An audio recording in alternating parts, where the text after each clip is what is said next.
Hello everyone, this is Bushra Khan. Welcome to Sama Podcast. Today we have Aisha Nasir. She is a nutritionist. इनसे बात करेंगे healthy eating habits के हवाले से, healthy lifestyle के हवाले से, बैलेंस डाइट कैसे रखनी चाहिए, बात करेंगे वेट लॉस के हवाले से, बात करेंगे ओबेसिटी की, ओवरवेट के हवाले से भी. अस्सलाम वालेकुम. वालेकुम अस्सलाम बुशरा, कैसे हैं आप? I am good, thank you Ayesha. Ayesha, जब बात करते हैं पाकिस्तानी औरतों की, तो पाकिस्तानी औरतों को दो खास ऑब्सेशंस हैं, गोरा रंग और वेट लॉस. लेकिन मुझे उम्मीद है कि आपके पास वेट लॉस के लिए आती होंगी औरतें. आप उन्हें क्या सजेस्ट करती है, उन्हें किस तरह से गाइड करती है, ये बताइए. अच्छा, प्रॉब्लम बुशरा ये आती है कि ख़वातीन खाना नहीं छोड़ सकती, लेकिन वेट लॉस भी हमें महीने में कोई 10 से 15 किलो एक महीने में कम से कम रिज़ल्ट चाहिए होता है. सबसे पहले तो लाइफस्टाइल ही मॉडिफाई करना है. थोड़ी बहुत वॉक होनी चाहिए, कोई फ़िज़िकल एक्टिविटी होनी चाहिए. सबसे बढ़कर ये जो खाना खा रहे हैं उसको हाफ़ कर दें. बेकरी आइटम्स की तरफ देखना भी नहीं है. फ्रूट एंड वेजिटेबल्स का इस्तेमाल ज़रूर करना है ताकि आपको किसी चीज़ की कमी ना हो. दूध पत्ती नहीं पीनी, चाय का इस्तेमाल करना है. दोनों चीज़ों में ज़मीन आसमान का फ़र्क है. चाय में दूध कम से कम होना चाहिए. चीनी शक्कर का इस्तेमाल रख सकते हैं लेकिन ना होने के बराबर. एंड चीट मील, जो हमारे यहाँ हर रात को हम लोग बाहर से कुछ ना कुछ शॉर्मा मंगा लिया, बर्गर मंगा लिया, ये 15 दिन में एक दफ़ा होना चाहिए अगर आप वेट लॉस कर रहे हैं तो. ठीक. तो फिर ये बताइए कि बैलेंस डाइट किस तरह से आप अपनी ज़िंदगी में शामिल करें, और हम एक बैलेंस डाइट का चार्ट किस तरह से बना सकते हैं एक आम इंसान के लिए. देखिए, सबसे पहले तो डाइट को सर पे सवार ना करें. जब आप डाइट को सर पे सवार कर लेते हैं, आप चीज़ें ओमिट करते जाते हैं या चीज़ें ज़रूरत से ज़्यादा ऐड करते जाते हैं, जैसे हम बचपन से खाते आ रहे हैं. पाकिस्तानियों की लाइफ इतनी भी बुरी नहीं है, हमारा लाइफस्टाइल जितना हम समझते हैं. बैलेंस डाइट में रोटी चावल का इस्तेमाल, यानी कार्बोहाइड्रेट्स का, अनाज का इस्तेमाल ज़रूर करना है. फ्रूट्स वेजिटेबल्स का इस्तेमाल ज़रूर करना है. दालों का, अंडे का, गोश्त का इस्तेमाल ज़रूर करना है.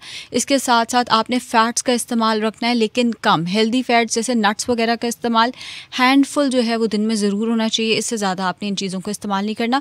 बस थोड़ा सा इन्हीं चीज़ों को समझ लें तो आपकी डाइट जो है वो बैलेंस हो सकती है. ठीक. तो ये बताएं, जब वेट लॉस की बात करते हैं या ओवरवेट की बात करते हैं, सबसे पहले हम ओवरवेट की बात करते हैं कि बहुत ज़्यादा एक प्रॉब्लम है हमारे माशरे में ओवरवेट. औरतें जब आपके पास आती हैं कि ओवरवेट से उन्होंने अपना वेट कम करना है, रिड्यूस करना है, तो वो आप उनको किस तरह की डाइट प्लान गाइड करती हैं? देखिए, डिपेंड करता है मेडिकल हिस्ट्री के ऊपर. अगर कोई डायबिटिक है तो उसका डाइट प्लान डिफरेंट होगा. कोई हाइपरटेंसिव यानी ब्लड प्रेशर का पेशेंट है तो उसका डाइट प्लान डिफरेंट होगा. हर एक का डाइट प्लान डिफरेंट होता है. बट जनरल इंस्ट्रक्शंस वही होती हैं कि ऑयल का इस्तेमाल रखें, छोड़ें मत. अक्सर लोग ये करते हैं, वो खाना उबाल के लेने लग जाते हैं. उससे होता क्या, हेयर फॉल, स्किन सैगी होना शुरू हो जाती है. या दूध दही का इस्तेमाल मुकम्मल तौर पर छोड़ देते हैं. कई लोगों को मैंने कहते सुना है ये तो मोटा कर देता है, दूध दही हमने नहीं लेना होता, ये तो भैंस के बच्चे की ग़िज़ा है, वगैरह वगैरह. तो इन मिथ से बाहर निकल के एक हेल्दी बैलेंस डाइट की तरफ लाया जाता है. थोड़ी बहुत फिजिकल एक्टिविटी बताई जाती है एंड उन्हें सिखाया जाता है कि आपने अपनी कैलोरीज कैलकुलेट करके पूरे दिन में उसके अंदर कैसे रहना है. तो यानी कि फिजिकल एक्सरसाइज बहुत ज़रूरी है बैलेंस डाइट के साथ साथ. अदरवाइज आप अगर कोई इस तरह की स्कीम लेके चल रहे हैं अपनी ज़िंदगी में कि आपने वेट लॉस करना है, तो अगर तो आप एक्सरसाइज नहीं करें तो ये मुमकिन ही नहीं है. राइट, 10,000 स्टेप्स पर डे आपके होने चाहिए. एंड जो अब हम घरों में काम करते हैं ना, वो उसमें बिल्कुल भी काउंट नहीं होता. आपका हार्ट रेट बढ़ना चाहिए. सेहतमंद रहने के लिए फ़िज़िकल एक्टिविटी बहुत ज़रूरी है. ये जो हमारी लाइफ कम होती जा रही है विद एवरी पासिंग ईयर, होता क्या है कि पहले जी हमारे बड़े बूढ़े 80-90 साल तक ज़िंदा रहते थे. अब लोग जो हैं वो 50-60 तक लोगों की लाइफ जो है वो रह गई है. उसकी वजह यही है कि फ़िज़िकल एक्टिविटी, घर छोटे हो गए हैं. अब हम वो ज़मीनों पर तो रहते नहीं हैं, लेकिन खुराक हमने उतनी रखी हुई है. तो फिज़िकल एक्टिविटी वैसे सेहतमंद, सिर्फ वेट लॉस के लिए नहीं, वैसे ही सेहतमंद रहने के लिए बहुत ज़रूरी होती है. 10,000 स्टेप्स पर डे करें. पाँव में कोई चोट आई हुई है या वैसे कोई हील पेन का मसला है तो आप जिम ज्वाइन करके वहाँ पे साइकिलिंग वगैरह या कोई भी एक्सरसाइज कर सकते हैं. बट फिज़िकल एक्टिविटी ज़रूरी है. तो ये बताएं, आपने ऑयल की बात की थी. यूजुअली कहा जाता था कि घी में नहीं खाना चाहिए, ऑयल का इस्तेमाल करें. उसके साथ साथ अब हम देखते हैं कि सरसों का तेल का इस्तेमाल स्टार्ट हो गया, ऑलिव ऑयल का इस्तेमाल स्टार्ट हो गया. अब हर कोई तो अफोर्ड नहीं कर सकता ऑलिव ऑयल. तो आप क्या सजेस्ट करती है कि इसका ऑल्टरनेटिव क्या है और क्या ये वाकई हेल्दी है? देखिए, excess of any thing is bad. Olive oil बहुत हेल्दी है, आप उसमें कुकिंग कर सकते हैं. पहले एक ज़माने में कहा जाता था इसमें कुकिंग नहीं करनी चाहिए, आप इसमें कुकिंग कर सकते हैं. लेकिन अगर आप यही बहुत ज़्यादा इस्तेमाल करना शुरू कर देंगे, खाने के ऊपर तरी आ रही होगी, तो यही अनहेल्दी भी हो जाएगा. Excess of any thing is bad. जहाँ बात आपने की कि सरसों का तेल इस्तेमाल होता है या घी इस्तेमाल होता है, देसी घी बाकी ऑयल्स की निस्बत सुपीरियर नहीं है. वो वैसा ही है जैसे बाकी हैं. और ये जो हम बहुत ज़्यादा इसका इस्तेमाल करते हैं कॉफ़ी में डाल के या खानों के ऊपर डाल डाल के या रोटी पे लगा के, मैंने लोगों को बाकायदा कहते सुना है कि अगर इसको रोटी पे लगा कर लेंगे इसमें फ़ैट नहीं होता। ये बिल्कुल गलत है, ये फ़ैट ही है एक्चुअली। जहाँ तक मस्टर्ड ऑयल की बात है, उस पर कॉन्ट्रोवर्सी है कि जी इसमें र्यूसिक एसिड ज़्यादा है जो कि कैंसरस हो सकता है। तो जब तक उस पर कोई हतमी राय नहीं आती, सरसों के तेल को अवॉइड ही करना चाहिए। ठीक, अब ये बताएं, जब हम ओवरवेट की अगेन बात करते हैं, ओवरवेट की वजह से आपकी जो जॉइंट्स हैं, आपकी जो हड्डियां हैं, उसमें खिंचाव पड़ता है, दर्द शुरू हो जाती है। तो ऐसी कौन सी डाइट रखें या उस डाइट में से कौन कौन सी चीज़ें आप एक्सक्लूड कर दें कि इस तरह के मसले आपको ना देखने पड़े? अच्छा, एक तो ये कि जॉइंट पेन का मसला बढ़ता जाएगा अगर आपका वेट बढ़ता जा रहा है। मैं अपने पेशेंट्स को कहती होती हूँ कि हड्डियाँ भी कितना बोझ आपका उठा सकती हैं। मेरे पास वो क्लाइंट्स भी आते हैं 150, 160, 170 किलो तक फीमेल्स का वेट गया होता है। फिर ज़ाहिर है उसमें हड्डियों की भी बस हो जाती है। जहाँ तक बात है कि हम डाइट को कैसे मैनेज करें, कोलेजन इसके लिए बहुत अच्छा है, वो हड्डियों की यखनी के अंदर होता है, लेकिन हड्डियों की यखनी के अंदर ऑयल भी फिर बहुत ज़्यादा होता है, अनहेल्दी फ़ैट भी बहुत ज़्यादा होता है। तो 2 हफ्ते में एक दफ़ा पाए का इस्तेमाल या हड्डियों की यखनी का इस्तेमाल करें, 2 हफ्ते में एक दफ़ा। अगर आपकी कोलेस्ट्रॉल की हिस्ट्री है तो आपने ये भी नहीं करना। जस्ट अपनी फ़िज़िकल एक्टिविटी थोड़ी सी बढ़ाएं। घुटने की दर्द है तो आप फिजियोथेरेपिस्ट से वो वाली एक्सरसाइजेज पूछ सकते हैं जिससे घुटने की पेन भी आपकी सबसाइड होगी और आपकी फ़िज़िकल एक्टिविटी भी हो जाएगी।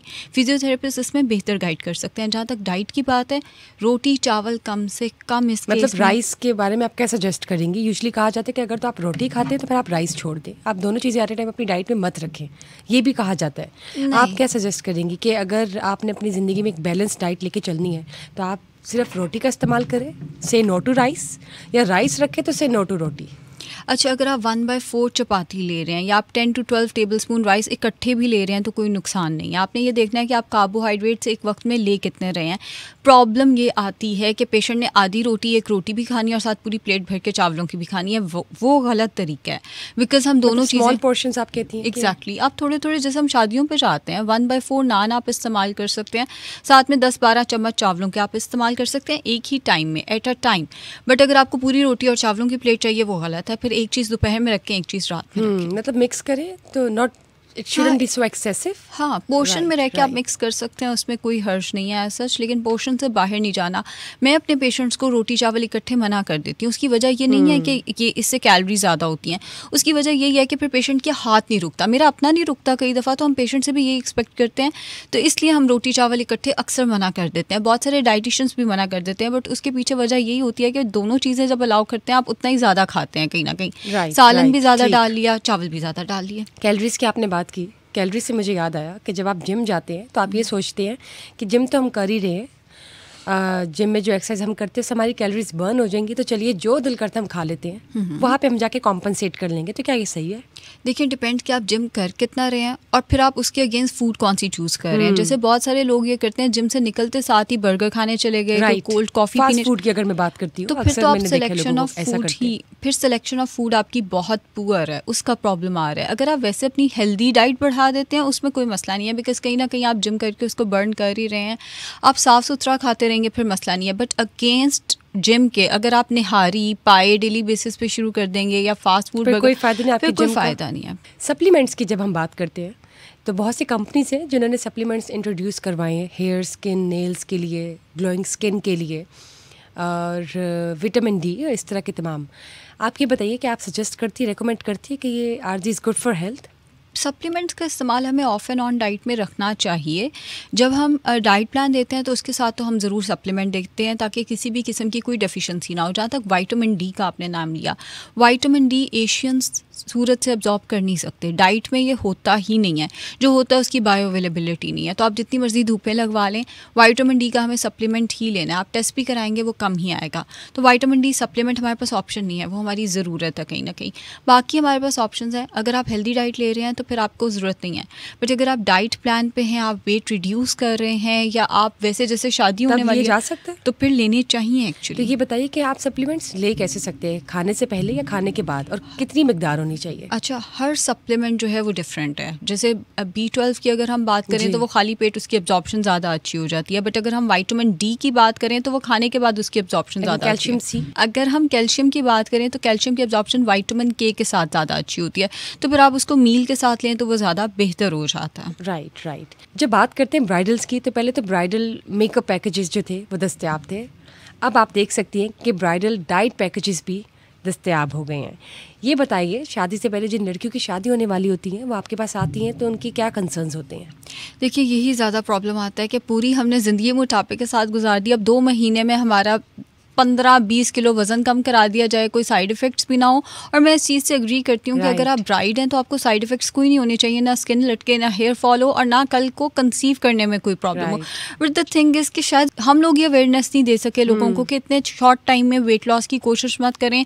कल ही मेरे पास क्लिनिक में एक पेशेंट आई हुई थी एंड उनका कंसर्न ये है, दिसंबर में शादी है और 30 से 40 किलो वज़न जो है वो मेरा किसी भी तरह कम करा दें, कोई दवाई लिख दें, कुछ भी करके। द थिंग इज़ कि हमने टाइम बहुत ज़्यादा वेस्ट कर दिया। अब लहंगे की जो मेजरमेंट दी है वो भी वही दी है जो स्मॉल साइज़ की होती है, किसी तरह मुझे बस लहंगे में आप फिट करा दें। तो फिर कहीं ना कहीं काउंसिल भी किया जाता है, बट कहीं ना कहीं फिर हमने ब्राइड की सुननी भी होती है, तो एक मिड वे सप्लीमेंट्स के साथ निकाला जाता है इस केस में। बाकी मेरा जो इसके कॉन्सिक्वेंसेस भी तो होंगे, मतलब साइड इफेक्ट्स भी हो सकते हैं। देखिए, अगर आप सप्लीमेंट साथ में ऐड कर रहे हैं तो फिर साइड इफेक्ट्स कम हो जाएंगे। मैं ये नहीं कह रही कि साइड इफेक्ट्स नहीं होंगे, मसल लॉस इस केस में होगा, बट शादी एक दफ़ा होनी होती है ज़िंदगी में और बहुत सारे लोगों का के बहुत सारे अरमान होते हैं। राइट। अगेन हम काउंसिल ही कर सकते हैं, लेकिन अगर आप एक प्रेशर होता है। एग्जैक्टली अगर आप पेशेंट को खुद नहीं डाइट प्लान दोगे, वो कहीं और से कुछ उल्टा सीधा इस्तेमाल कर सकते हैं। लेकिन मैं ये जानना चाहूँगी, शादी से पहले लड़कियाँ एक्सटेंसिव डाइट प्लान फॉलो करती हैं, शादी के बाद दोबारा वो लेजी हो जाती हैं और अपने वेट पर वापस आना शुरू हो जाती हैं, तो तब कौन कौन से साइड इफ़ेक्ट्स होते हैं ये बताएं। सबसे पहले तो वेट बाउंस बैक कर जाता है। उसमें सबसे प्रॉब्लम बड़ा ये आता है कि मैं ना अपने पेशेंट्स को एक बात कहती हूँ कि मेरे पास पेशेंट ज़्यादा होने की वजह क्या है। सबसे पहले हमारा वेट लॉस कराएं जी, रिश्ता नहीं मिल रहा, वेट लॉस कराओ, उसके बाद रिश्ता मिल गया, अब हमने खुशी में इतना ज़्यादा खाया कि वेट बाउंस बैक कर गया, फिर दोबारा वेट लॉस कराओ, अब शादी होने वाली है, फिर दोबारा वेट लॉस कराएं, फिर शादी के बाद दोबारा वेट लॉस कराएं, उसके बाद बच्चे के बाद। मतलब लोग किसी भी पॉइंट पे ये समझते नहीं है कि हमने खुद को बदलना कैसे है। वो उन्हीं आदतों पे वापस आते हैं जिन आदतों की वजह से मोटापा सबसे पहले हुआ होता है। जब आप एक दफ़ा डाइट प्लान करते हैं या आप डाइट प्रोग्राम पे जाते हैं तो आपने सीखना है कि थोड़ा थोड़ा करके कैसे खाना है। खुद को बदलें, समझें कि आपकी पूरे दिन में कैलोरी रिक्वायरमेंट कितनी है, आपने उस कैलोरीज के अंदर रहना कैसे है। वाटर फास्टिंग आजकल ये बहुत मशहूर है, इस हवाले से ज़रा बताएं क्या है ये? देखिए, इंतहाई बुरी चीज़ है, आई विल बी ऑनेस्ट। और ये इसलिए नहीं बुरी कि जी मैंने पिछले दिनों इस पर एक वीडियो बनाई तो किसी ने लिखा था आप लोगों की अपनी डाइटिशियंस की दुकान बंद हो रही है ना, इसलिए आप लोग वाटर फास्टिंग के इतने खिलाफ है। नहीं, बिल्कुल ऐसा नहीं है। मुझे आप इसके कोई फ़ायदे बता दें तो शायद मैं इसको इंडोर्स करना शुरू कर दूं, बट द थिंग इज़ इसके कोई फ़ायदे नहीं है। नुकसानात शदीद नुकसानात हैं। इंडिया में भी एक डेथ रिपोर्ट हुई है, इन्फ्लुएंसर की डेथ रिपोर्ट हुई है, बाहर के मुल्क में भी इससे डेथ रिपोर्ट हुई है। होता क्या है? आपने सिर्फ पूरा दिन लिक्विड्स के ऊपर रहना होता है, इलेक्ट्रोलाइट्स इम्बैलेंस हो जाते हैं, इसके साथ साथ आपको प्रोटीन लॉस शुरू हो जाता है, न्यूट्रिएंट्स का लॉस शुरू हो जाता है, आपके पूरे दिन के जो बॉडी फंक्शंस हैं वो डिस्टर्ब होना शुरू हो जाते हैं और जो फिजिकल एक्टिविटी है वो सारी डिस्टर्ब होना शुरू। आप सिर्फ अपने आप को लिक्विड्स पे रख रहे हैं और जो सॉलिड इनटेक है वो आप नहीं ले रहे। एग्जैक्टली। और लिक्विड्स में भी आपने वो लिक्विड लेना है जिसके अंदर कैलोरी ज़्यादा नहीं है। जैसे आप यखनी पी सकते हैं, लेकिन यखनी के अंदर आप कैलोरीज तो नहीं है ज़्यादा, उसके अंदर कार्बोहाइड्रेट्स तो ज़्यादा नहीं है, फैट एंड प्रोटीन भी बहुत कम मिकदार में। चलो फैट अच्छी मिकदार में, it's not good. You would not recommend. बिल्कुल भी नहीं। And you would just say everyone, if anyone out there is trying to bring it in their lives, तो वो इस चीज़ को अवॉइड करें कि water fasting is not good for health. Exactly. All right, moving on. वैसे तो देखा गया है कि स्टूडेंट्स जो है वो रातों तक जाग के पढ़ते हैं, जिसकी वजह से उनकी जो पूरी रूटीन है वो डिस्टर्ब होती है और उनको लेट नाइट क्रेविंग्स भी होती है, ना चाहते हुए मजबूरी में भी उनको कुछ खाना होता है। तो आप ऐसे में क्या सजेस्ट करती हैं? स्टूडेंट्स के केस में हम बहुत सारी चीज़ें जो हैं वो बदलते हैं। यानी आप स्टूडेंट को ये नहीं कह सकते रात को मत खाओ, क्योंकि अगर उसके दिमाग को एनर्जी ही नहीं मिल रही तो ऑब्वियसली वो पढ़ाई पे सही फोकस नहीं कर पाएगा। और आज का दौर वो है कि स्टूडेंट्स को जागना पड़ता है, ना करके भी वो सुबह उठते हैं, स्कूल जाते हैं, फिर अकेडमी जाते हैं। पढ़ना किस टाइम है, वो तो लेट नाइट ही पढ़ना है। इस केस में दूध का ग्लास या मिल्क शेक बहुत अच्छी ऑप्शन है। फ्रूट्स का इस्तेमाल किया जा सकता है, हैंडफुल ऑफ मिक्स नट्स इस्तेमाल किए जा सकते हैं। भुने हुए चने जो येलो कलर के होते हैं उन पे काला छिलका होता है, भुने हुए चने अपने पास रख लें, एक एक दाना करके वो इस्तेमाल किया जा सकता है। बगैर नमक के पॉपकॉर्न का इस्तेमाल किया जा सकता है। वैसे अंडा उबाल के ग्रीन टी के साथ या किसी भी बेवरेज के साथ, हेल्दी बेवरेज के साथ इस्तेमाल किया जा सकता है। फ्लेवर्ड योगर्ट्स आ गए हैं मार्केट में, उनका इस्तेमाल किया जा सकता है। या वैसे दूध दही का इस्तेमाल लेट नाइट किया जा सकता है इस केस में। ठीक, जब बात करते हैं एसिडिटी की, तो ये बताए अक्सर लोगों को एसिडिटी की शिकायत होती है, क्या वजह होती है, क्यों? उसमें भी कहीं ना कहीं हमारा लाइफस्टाइल ये आ जाता है कि हम खाना बेड पे बैठ के खा रहे होते हैं, और कई लोगों की मजबूरी भी और होती है। उसके बाद आप कोई फिजिकल एक्सरसाइज नहीं कर रहे? फिजिकल एक्सरसाइज नहीं करे, और सोने से पहले नहीं खाना, मतलब 4 आवर्स पहले आपको अपना खाना खा लेना चाहिए अगर आपकी एसिडिटी की हिस्ट्री है। हम लोग 1 घंटा पहले, 1.5 घंटे पहले तक कुछ ना कुछ जो है वो खा रहे होते हैं, जिसकी वजह से फिर एसिडिटी का मसला बढ़ जाता है। फिर खाना खा के कोई फिजिकल एक्टिविटी ना होना वजह है, एंड बहुत ज़्यादा स्पाइसी फूड का इंटेक या बहुत ज़्यादा ऑयली या जंक फूड का इंटेक जो है वो इसकी वजह है। फिजी ड्रिंक्स का इस्तेमाल, जो कि हमें हर खाने के साथ बोतल चाहिए होती है, वो भी कहीं ना कहीं इसकी वजह बन जाती है। अब इसके लिए आपने करना क्या है, सौंफ, इलायची और पुदीने का कहवा बना के दिन में 2 से 3 दफ़ा इस्तेमाल करना है। प्रोबायोटिक्स, ये कोई मैं ब्रांड एंडोर्स नहीं करी, आप किसी भी ब्रांड के प्रोबायोटिक्स साशे दिन में 1 से 2 दफ़ा ज़रूर दही में डाल के लें। दूध की बजाय दही को प्रेफर करें, बिकॉज वो प्रोबायोटिक्स का नेचुरल सोर्स है। फ्रूट जूसेस की बजाय फ्रूट का इस्तेमाल करें। हर खाने के साथ योगर्ट ज़रूर ऐड करें। ऑर्गेनिक डाइट होनी चाहिए, साफ़ सुथरी डाइट होनी चाहिए, एंड नेचुरल डाइट होनी चाहिए, एंड इसके साथ साथ फिजिकल एक्टिविटी होनी चाहिए। फिजिकल एक्टिविटी खाना खा के बहुत दौड़े नहीं लगानी, बस 15-20 मिनट चहलकदमी करनी है। खाने से पहले आप तेज़ वॉक करें, खाना खा के वॉक तेज़ नहीं होनी चाहिए, फिर आपकी चहलकदमी होनी चाहिए। ठीक है। बताएं, कुछ लोगों को ये भी गिला होता है कि हम 3-4 घंटे पहले अगर खाना खा लेते हैं और सोने की तैयारी करते हैं तो सोने से पहले हमें फिर भूख लग जाती है, तो उस हवाले से आप उन्हें क्या सजेस्ट करेंगी? देखिए, उस केस में वो 2 अखरोट खा सकते हैं या 2 से 3 खजूरें पेपरमिंट टी के साथ। पेपरमिंट टी सौंफ, इलायची और पुदीने का कहवा है, आप घर पे भी तैयार कर सकते हैं। वो आपको डाइजेशन में भी हेल्प करता है, वो एसिडिटी के अगेंस्ट भी हेल्प करता है। तो कोई ऑर्गेनिक या साफ़ सुथरा कहवा बना के आप इस्तेमाल कर सकते हैं, कोई हेल्दी कहवा, लेकिन दालचीनी वगैरह नहीं, बिकॉज ये एसिडिटी बढ़ाएंगे फिर इस केस पे। सौंफ, इलायची, पुदीना हस्बे ज़ायका उबाल लें, साथ में 2 अखरोट ले लिए, या आप 1 केले का इस्तेमाल कर सकते हैं, वो भी एसिडिटी के अगेंस्ट हेल्पफुल है। ये बताएं, जब चाय की बात करते हैं तो कहा जाता है कि चाय को बार बार गर्म करके नहीं पीते, इस हवाले से बताइए।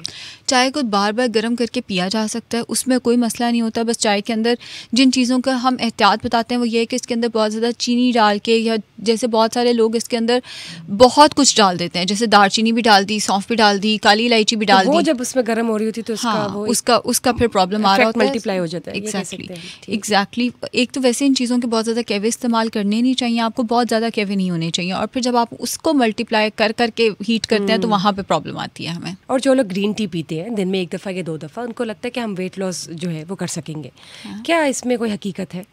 देखिए, ग्रीन टी, सिर्फ ग्रीन टी पीने से वेट लॉस नहीं हो जाना आपका। मेरी अपनी बहुत अच्छी दोस्त है, उसको ये लगता है कि अगर आप खाने के ऊपर से ग्रीन टी पियेंगे तो फैट नहीं लगेगा। ये बिल्कुल गलत है, बिल्कुल गलत कॉन्सेप्ट है, ऐसा नहीं होता। ग्रीन टी आपके लिए हंगर सप्रेसेंट ज़रूर है। हंगर सप्रेसेंट से मुराद ये, आपने नाश्ता कर लिया, अब हम जैसे मैं और आप अभी बैठे हैं, बजाय इसके कि हम कोई कैलोरी वाली चीज़ लें, अगर हम ग्रीन टी का इस्तेमाल करते हैं तो वो वेट लॉस में हमें हेल्प कर सकती है। या आप लेट नाइट बैठे हुए हैं, या आपको किसी भी टाइम बोरियत की वजह से कुछ खाना है, तो उसमें ग्रीन टी हेल्प कर सकती है आपको, बिकॉज इसमें कैलोरी ज़्यादा नहीं है। या अगर आप अपना BMR को थोड़ा सा बूस्ट करना चाहते हैं, ये नहीं कि इसने कोई आपका जो मेटाबॉलिज्म है वो कोई लाखों करोड़ों गुना बढ़ा देना है, बिल्कुल ऐसा नहीं है, बहुत हल्का सा बूस्ट देती है। अगर आप ग्रीन टी का इस्तेमाल करते हैं, शायद 50 calories per day extra burn हो जाती हैं, ये भी मैं शायद कह रही हूँ।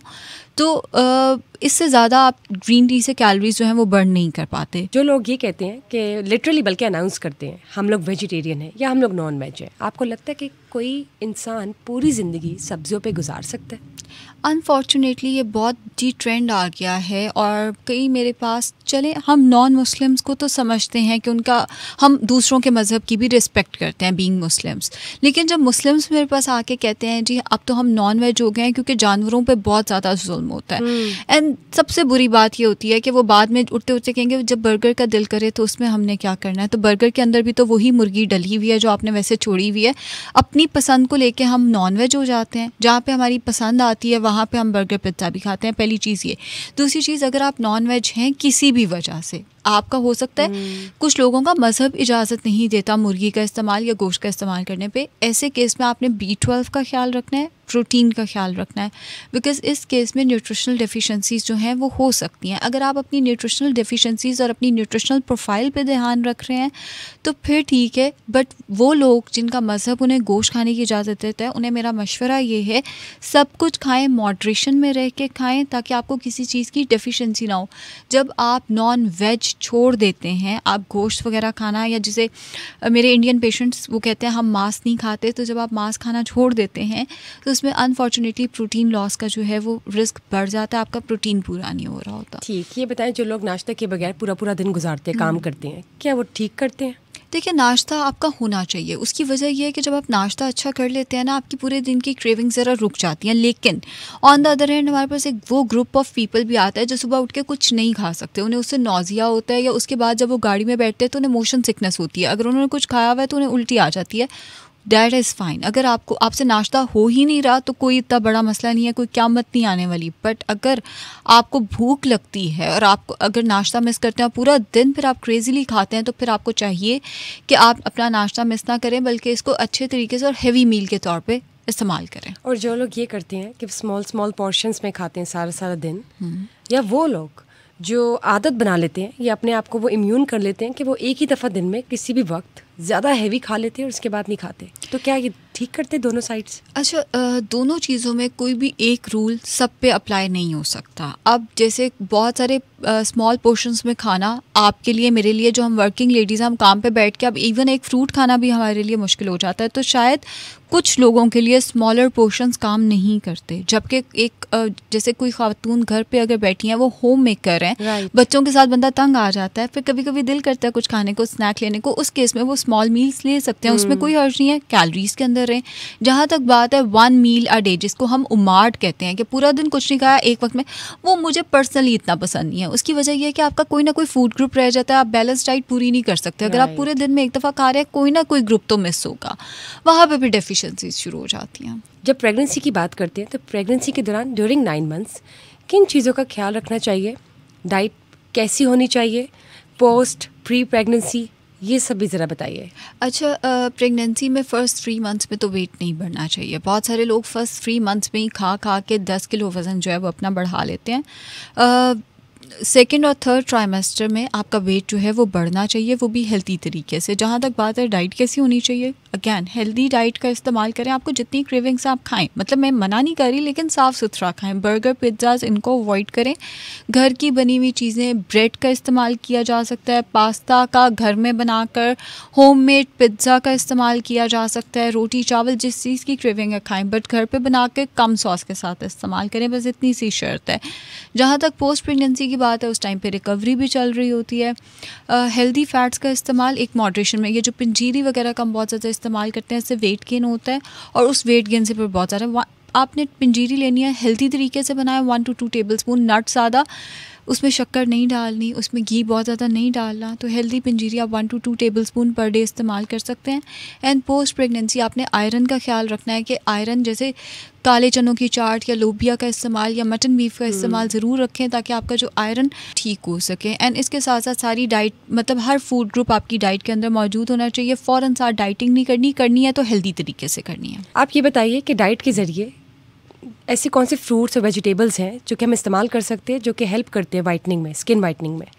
अच्छा, कॉफ़ी जो है वो ग्लूटाथान की प्रोडक्शन करती है, लेकिन इतना नहीं करती कि आपकी स्किन टोन ही लाइट हो जाए, कि आपकी स्किन को बस फ्रेश करने में हेल्प कर सकती है। बाकी जितने फूड आइटम्स आप हेल्दी डाइट लें, स्किन हेल्दी रखें। कॉफ़ी कौन सी? ब्लैक कॉफ़ी या इवन मिल्क कॉफ़ी भी अगर आप ले रहे हैं, दूध उसमें ज़रा कम डालें, इस्तेमाल की जा सकती है। तो ये जो मिथ है कि आप दूध पिए या प्रेगनेंसी के दौरान भी आप दूध पिए बच्चा गोरा पैदा होगा, या बच्चों के लिए जो ऐसा कहते हैं कि अंगूर खाएं कलर डाइज हो जाएंगी, या नारियल का इस्तेमाल ज़्यादा करें, आप इससे आप क्या कहेंगे इस हवाले से? नहीं, ऐसा कुछ भी नहीं है, और काश ये चीज़ें इतनी आसान होती हैं। ये पूरे आपके जीन्स मैटर करते हैं इसके अंदर, आपकी डाइट भी मैटर करती है कि आपका बच्चा हेल्दी कितना है। बट इस बच्चे का रंग गोरा या कलर डाइज, ऐसी कोई चीज़ साइंस में एग्जिस्ट नहीं करती, और कोई भी डाइट आपको गोरा या काला नहीं कर सकती। जैसे लोग कहते हैं चाय पीने से काले हो जाते हैं, कोई ऐसा भी नहीं है। ऐसा भी नहीं है, बिल्कुल भी नहीं है। ना तो आपको गोरा कोई कर सकता है, ना कोई काला कर सकता है डाइट से। ये बताएं, सर्दियाँ आ रही हैं और सर्दियों में ड्राई फ्रूट्स का इस्तेमाल बहुत ज़्यादा शुरू हो जाता है, और ऐसे में आपको पता नहीं चलता कि आपने कितना ज़्यादा खा लिया है, एक्ने भी हो जाती है, और मेरे ख्याल से तासीर गर्म होती है। तो इस हवाले से कैसे कंट्रोल किया जाए, किस तरह से बैलेंस रखा जाए? अच्छा, एक तो ये कि ठंडा गरम मेडिकल में एग्जिस्ट नहीं करता किसी भी चीज़ ऐसा कुछ नहीं है। जहाँ तक बात है कि आपको नट से या ड्राई फ्रूट से अगर एक्नी हो रहा है उसको भिगो के खाएं। इवन हम लोग जानते हैं बादामों को भिगो के छिलका उतार के खा सकते हैं। अखरोट, मूंगफली, पिस्ते सबको खाने का तरीका, बेस्ट तरीका यही है कि इनको रात को भिगो के रख दिया जाए और सुबह सोक्ड नट्स का इस्तेमाल करें। उससे आपको एक्नी नहीं होगा, इससे इनके फाइटेट्स भी कम हो जाते हैं जिनकी वजह से इनकी एब्जॉर्प्शन भी ज़्यादा अच्छी होती है। पहली चीज़ तो ये हो गई। दूसरा, पोर्शन में रह के खाएं। Excess of anything is bad. अगर आप नट्स का या ड्राई फ्रूट का ज़रूरत से, ड्राई फ्रूट में हमारे पास खजूरें, इंजीर, किशमिश वगैरह आ जाते हैं और नट्स में बादाम, काजू, पिस्ता वगैरह, किसी भी चीज़ का ज़रूरत से ज़्यादा इस्तेमाल करेंगे तो ये आपका वेट गेन कराएगा और फ़ायदे से कहीं ज़्यादा आपको नुकसान भी दे सकता है। ये अभी आपने जो कहा कि ठंडा और गर्म तासीर इज़ जस्ट अ मिथ, तो सर्दियों में खाने से कोई फ़ायदा नहीं है, मतलब वैसा ही है जैसे हम गर्मियों में खा रहे हैं। एग्जैक्टली आप गर्मियों में बिकॉज हमें ऐसा लगता है ना कि हम सर्दियों में अगर खा रहे तो हम गर्म रहेंगे या इट्स गुड फॉर हेल्थ, या it will help strong your immune, right? ऐसा मैं आपको बता देती हूँ उसके पीछे साइंस क्या है। उसके पीछे साइंस ये है कि जब सर्दियाँ आती हैं ना तो अल्लाह ताला ने एक नेचुरल सिस्टम बनाया कि बॉडी में थोड़ा सा फैट बढ़े ताकि हमारी जो सर्दियों के अगेंस्ट, जिसे हम कह सकते हैं हमारी रेजिस्टेंस जो है वो बेहतर हो सके, जिसकी वजह से अल्लाह ताला ने ड्राई फ्रूट जो है वो बनाया और हम सर्दियों में उसका इस्तेमाल ज़्यादा करते हैं। अब वो दौर नहीं है, अब हमारे पास ही रज़ाइयाँ वगैरह सब कुछ आ चुका है। हमें पता है कि हम कपड़ों से ही अपने आप को प्रोटेक्ट कर सकते हैं। तो गर्मियों सर्दियों में ड्राई फ्रूट इस्तेमाल करें। एग्जैक्टली, या तो कि आपने फैट की लेयर बढ़ानी हो ताकि आपकी रेजिस्टेंस बढ़े। ऐसा कुछ नहीं है, इट्स जस्ट अ मिथ। ठीक है, मूविंग ऑन, जब बात करते हैं इंटरमिटेंट डाइट की, इंटरमिटेंट फास्टिंग की, इंटरमिटेंट फास्टिंग के हवाले से बताइए कि क्या ये दुरुस्त है? इंटरमिटेंट फास्टिंग के कोई नोन साइड इफ़ेक्ट्स नहीं है, बहुत ही फ़ायदेमंद हो सकती है अगर इसको तरीके से किया जाए। इसमें होता ही है कि आपने एक सर्टन विंडो के अंदर खाना होता है, आपने 8 घंटे 6 घंटे खाना है, बाकी देर आप वाटर फास्ट पे रहेंगे। अब इस केस में वाटर फास्ट दूसरे वाटर फास्ट से डिफरेंट है बिकॉज आप सॉलिड फूड ले रहे हैं for good 8 hours, for good 6 hours जो है आप सॉलिड फूड पे हैं। उन 6 to 8 आवर्स में आपने साफ़ सुथरा खाना है। साफ़ सुथरा खाने से मुराद हेल्दी, ऑर्गेनिक, एग्जैक्टली, साफ़ सुथरा, एग्जैक्टली। लेकिन अगर आप वेट मेंटेनेंस में हैं और आप इंटरमिटेंट फास्टिंग कर रहे हैं तो उसमें आप जैसे आइसक्रीम भी खा सकते हैं अपनी ईटिंग विंडो के अंदर रह के, यानी हाँ आप वेट मेंटेनेंस पे भी इस्तेमाल कर सकते हैं, वेट लॉस पे भी। बट मेरा ये मानना है कि इसको 3 मंथ से ज़्यादा ना किया जाए ताकि एक तो बॉडी इसकी आदी ना हो, दूसरा आप उस लूप से भी ज़रा बाहर निकल सकें। ब्राइडल्स को सजेस्ट करती हैं आप इंटरमिटेंट फास्टिंग? देखिए, अगर आप कंसीव करना चाह रहे हैं ना, या कोई भी कंसीव करना चाह रहा है, तो उस केस में हम इंटरमिटेंट रिकमेंड नहीं करते। शादी से पहले औरतों, बच्चियों को, लड़कियों को आपने straight away right away conceive करना है तो इंटरमिटेंट मत करें। मगर अगर आप चाहते हैं कि फैमिली प्लानिंग को साथ लेकर चलें या आपका साल 2 साल तक इरादा नहीं है, इट डिपेंड्स। हर चीज़ हर एक पे फिट नहीं होती, तो it depends, body to body. Exactly. Keto diet की जब बात करते हैं, इसके क्या प्रोज एंड कॉन्स हैं? कीटो डाइट के फ़ायदे तो शायद मुझे पता ही नहीं है, मैंने आज तक सुने भी नहीं है। हम बहुत सारे लोगों से सुनते हैं, हमने जी कीटो डाइट की, हमें ये फ़ायदा, नुकसान बता दें। नुकसान ये है कि मेरे पास पेशेंट्स आते हैं, यूरिक एसिड बढ़ा हुआ होता है, कोलेस्ट्रॉल बढ़ा हुआ होता है, ब्लड प्रेशर का मसला हुआ होता है, बाल सारे गिर जाते हैं, स्किन सारी खराब हो जाती है। Keto diet is not good for health. मैंने आज तक इससे कोई बहुत सक्सेसफुल पेशेंट्स नहीं देखे। Thank you, Aisha. Thank you for being here at Summer Podcast. Thank you. It was a wonderful conversation with you. Thank you, Ji. Thank you, guys, and I just hope you like this conversation. Just stay tuned for another session. Till then, bye-bye.